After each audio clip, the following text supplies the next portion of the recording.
Single word చెప్పండి. Yes, NT Ramarao గారి వ్యక్తిత్వం, బాబు గారి వ్యక్తిత్వం, లోకేష్ చెప్పండి.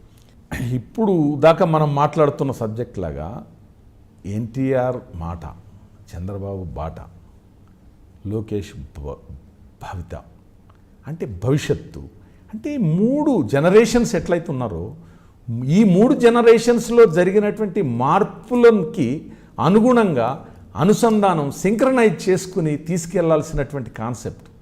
ఎన్టీ రామారావు గారు ఏ పరిస్థితుల్లో పార్టీ పెట్టారు, ఏ పరిస్థితుల్లో పట్వారీ పటేల్ వ్యవస్థ రద్దు చేశారు అనేటువంటిది ఆలోచించుకుంటే ఒక ఎమోషనల్ ఇష్యూ, దాన్ని ఇగ్నోర్ చేసి ఇవాళ మోడర్న్ పాలిటిక్స్ తీసుకొస్తానంటే లోకేష్ గారికి ఇట్ ఈస్ హైలీ ఇంపాసిబుల్.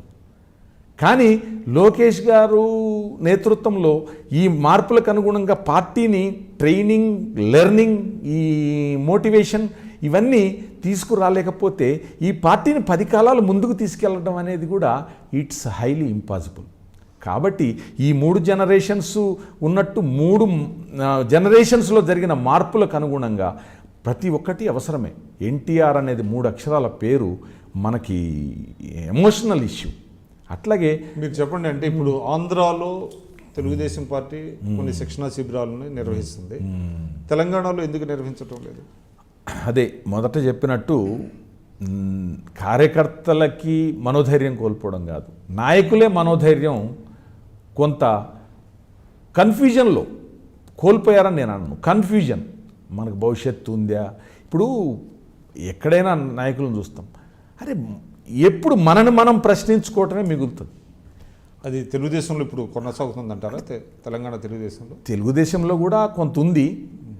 నేను అది చేశాను, ఇది చేశాను, రేపటి రాబోయేటువంటి భవిష్యత్తులో నా పాత్ర ఏంటిది అనేది ప్రశ్నించుకోవడం తప్ప మనం రాబోయే కాలంలో నిర్వర్తించాల్సినటువంటి పాత్ర గురించి మనం ప్రశ్న వేసుకునేది ఏంటి?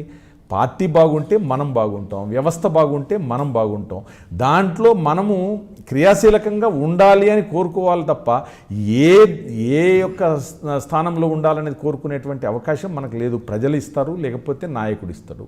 నాయకులు ప్రజలు కోరుకోకుండా మనం ఎన్ని కలలు కన్నా వృధా ప్రయాస. ఇవాళ ఈ ఉన్నటువంటి వ్యవస్థకు అనుగుణంగా ప్రత్యామ్నాయం రూపొందించడంలో, రూపకల్పన చేయడంలో మన వంతు ఏమాత్రం మన యొక్క అనుభవాన్ని జోడించి మనం కంట్రిబ్యూట్ చేయగలుగుతాము అనేది మనం వాళ్ళు ఆలోచించగలిగితే ఇంకా దీన్ని మించిన సత్ఫలితాలు వస్తాయి, దాంట్లో అనుమానం లేదు. కాకపోతే టైం 5 ఇయర్సా 10 ఇయర్సా? ఆకస్మికంగా అనుకోకుండా ఉల్లిపాయల ధర జాతీయ అధికారంలో ఉన్నటువంటి ప్రభుత్వాల భవితవ్యం మార్చినటువంటి సందర్భం. గోఫోర్సు 84 కోట్ల స్కాము, 105 మంది 6 మంది ఎంపీలు రాజీనామా ప్రక్రియ ఎన్టీ రామారావు గారు ఈ జాతీయ రాజకీయ ముఖచిత్రాన్ని మార్చినటువంటి సందర్భం. ఇవాళ జయప్రకాష్ నారాయణ గారు అక్కడ మరి జనతా పార్టీ ఏర్పాటు చేయడం కోసం ఒక నిస్వార్థమైనటువంటి ఉత్ప్రేరపూర్వకమైనటువంటి ప్రేరణ కలిగించేటువంటి పాత్రను ఏ రకంగా పోషించారో ఇవాళ అలాంటి వ్యక్తులు వచ్చి ఈ తెలంగాణ సమాజానికి ఈ వ్యవస్థకి ప్రత్యామ్నాయంగా ఒక వ్యవస్థను తీసుకురాగలుగుతాను నిస్వార్థంగా, నాకేం అవసరం లేదు, అలాంటి ఇంప్రెషన్ ఇచ్చే తెలంగాణలో టీఆర్ఎస్ అధికారంలోకి తెచ్చుకున్నాడు కేసీఆర్. అయితే నాకు అవసరం లేదు దళితులకు ముఖ్యమంత్రి అన్నాడు, కానీ ఆఖరికి తను వచ్చి కూర్చున్నాడు, కానీ వచ్చిన తర్వాత ఎజెండా తను మార్చుకున్నాడు. కానీ ఈ మారినటువంటి పరిస్థితులు, ఇక్కడ ఉన్నటువంటి పరిపాలన కూడా ప్రజలకు తెలియచెప్పి ఏంటంటే ఇవాళ తెలంగాణలో ఒక జయప్రకాష్ నారాయణ గారు లాంటి వాళ్ళు, ఎన్టీ రామారావు గారు లాంటి వాళ్ళు అన్ని పార్టీల్ని ముందుకు తీసుకెళ్లాల్సిన అవసరం. అన్ని పార్టీలని కాదు, నువ్వు తీసుకున్న సిద్ధాంతాన్ని బలంగా ప్రజల్లోకి తీసుకెళ్ళగలిగితే ఆ వ్యక్తి కోరుకున్నట్టు వ్యవస్థ మారుతుంది. అది ఏ పార్టీలో ఉన్న వ్యక్తి అనేది అనవసరం. ఇవాళ కేజ్రీవాల్ ముఖ్యమంత్రి కాగలిగారు. ఇవాళ అదే మన అన్నా హజారే గారిని నేను బోధన తీసుకొచ్చి 2004లో నేను ప్రోగ్రాం చేశాను. ఆయన అవినీతికి వ్యతిరేకంగా ఆయన చేసిన పోరాటం జాతీయ స్థాయిలో చిన్న విషయం కాదు. అది ఎవరు అడాప్ట్ చేసుకున్నారు? కేజ్రీవాల్ గారు అడాప్ట్ చేసుకున్నారు. ఒక అన్నా హజారే రూపొందించినటువంటి వ్యవస్థలో ఆయన చిన్న భూమిక, అటువంటి ఆయన ఒక రాష్ట్రాన్ని ముఖ్యమంత్రి కాగలిగినప్పుడు ఎవరికి ఏది అసాధ్యం? అస్సాం గణ సంగ్రామ పరిషత్ గురించి చెప్పాను. అదే అన్నా హజారే గారు రామ్లీలా మైదానంలో ఢిల్లీలో అవినీతికి వ్యతిరేకంగా మీటింగ్ పెడితే ఆ మీటింగ్లో నేను 8 నిమిషాలు మాట్లాడే అవకాశం వచ్చింది. ఈ ఉభయ తెలుగు రాష్ట్రాల్లో ఏ ఒక్కరు కూడా ఇక్కడ నుంచి రిప్రజెంట్ చేసి మాట్లాడారని నేను అనుకోను. ఖచ్చితంగా నాకు అది ఒక మైల్ స్టోన్గా మిగిలిపోయింది. ఈ స్వర్గీయ ఎన్టీ రామారావు గారితో పనిచేయగలగటం, అన్నా హజారే గారిని సోషల్ కాన్సెప్ట్లో ఫాలో కావడం.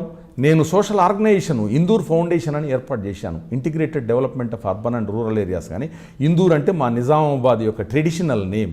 ఆ పేరుతో ఒక సోషల్ ఆర్గనైజేషన్ పెట్టాను. దాన్ని ఏర్పాట్ చేయడంలోనే అన్నా హజారే గారిని తీసుకొచ్చి ఇనాగరేట్ చేయించాను. మీరందరూ కూడా ఐ డ్రీమ్ ఛానల్ని సబ్స్క్రైబ్ చేయాలని కోరుకుంటున్నాను. I'm Sucharita, Home Minister of Andhra Pradesh. For more videos, subscribe iDreams. మీ Chirla Jaggireddy, MLA Kothapeta. For more videos please subscribe iDream. For more videos, please subscribe iDream. నేను మీ Jakkampudi Raja. For more videos please subscribe iDreams. I'm Revati Chaudhary. For more videos, please subscribe iDream. For more videos, please subscribe to iDream. For more videos, please subscribe iDream. I am Vasireddy Padma, Chairperson of State Women Commission. For more videos, please subscribe iDream.